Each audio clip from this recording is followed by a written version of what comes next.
And welcome back. This is the fourth video in the 5-video series about my Google Classroom. This one actually covers specifically that topic. So Google Classroom itself as an application or website.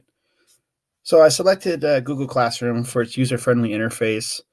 And with that, I also want to challenge myself with a new process. So this is a little bit new to me. I've never used Google Classroom before this, and I'm finding it very useful. It's going to help me and definitely in my work on a day-to-day basis. So my purpose was to create a place for trainees to be able to train, take practice exams, as well as an area to record their progress, track communication, all kinds of great stuff. So the audience is trainees and upgrade status, as well as trainers and supervisors. That way they can review scores on exams, tests, quizzes. They can check the progress of their trainees, etc. So first, the ISTE standards. I like to talk about those two quick before I give you a demonstration. So the first being ISTE T5A or E5A, the use of technology to create, adapt, and personalize learning experiences that foster independent learning and accommodate learner differences and needs. So to me, that's exactly what we're doing here, creating a place for learners to do something a little bit different and something to personalize that learning experience where you can have some more communication with the learners themselves. ISTE standard S1C for students using technology to seek feedback that informs and improves their practice and demonstrate learning in a variety of ways. So with the classroom, we're certainly going to be doing that. So here we go. We'll just take a quick tour of Google Classroom so you can kind of see what it's about. This is the main page when you come in. Of course, you'll have to sign into whichever Google account you're in. I have a few of them, mostly because of this course, but so I'm using my personal Gmail account for this one instead of the .edu. And you'll find out here in a minute why. So here's my current classroom. But if you want to create your own, you'll come to the website, sign in, and click this little plus button, which is just create or join a class. Simple enough. So you want to create a new class, then it gives you this warning. So if you're an actual educator right now in a school, you can't just use Google Classroom. Google wants the school to purchase Google Suite for Education, which comes with Google Classroom and a whole bunch more. So since I'm not, I get to click the little box there that says I've read and understand, and then I continue. Self-explanatory. You come in here and name the class, what it's about, room, etc. So I'm not going to actually create a second classroom right now because I don't want to track two. So I'm just going to take you into mine real quick and kind of show you around. So I've named it POL 101.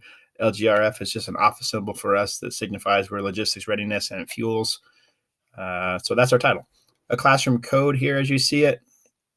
That code can be put in if people know it, they can join the classroom, or they're going to have to only come by invite. So if people show up there, they're not supposed to be here, as a teacher, you can actually boot them out. So you see here, you have first three little things across the top here: stream, classwork, and people. Stream allows you, just like in Google+, it's just a running conversation of things. Has the teacher I've posted videos, just links to PowerPoints, etc. A welcome message, just something so students can kind of breeze through and see what's going on with the site. If you look over here on the left, I did add a quiz under classwork, so I even dated it for tomorrow. And it's got a hyperlink there; it can take you right to it. We're not going to do that just yet, but it just shows the students what's coming next. And you can click in here. You can share just about anything. You can post a link. You can post files on Google Drive, YouTube videos, just files off your computer, etc. So here, if you look under classwork, these are just a couple of assignments that I've created. They're fictitious for now, but I've created a couple links where there's a practice quiz that's due tomorrow. They click on the quiz.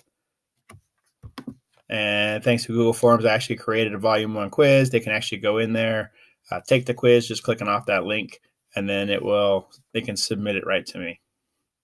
So this is just the classwork. Anything that you put in there is going to be under this. You can assign due dates, really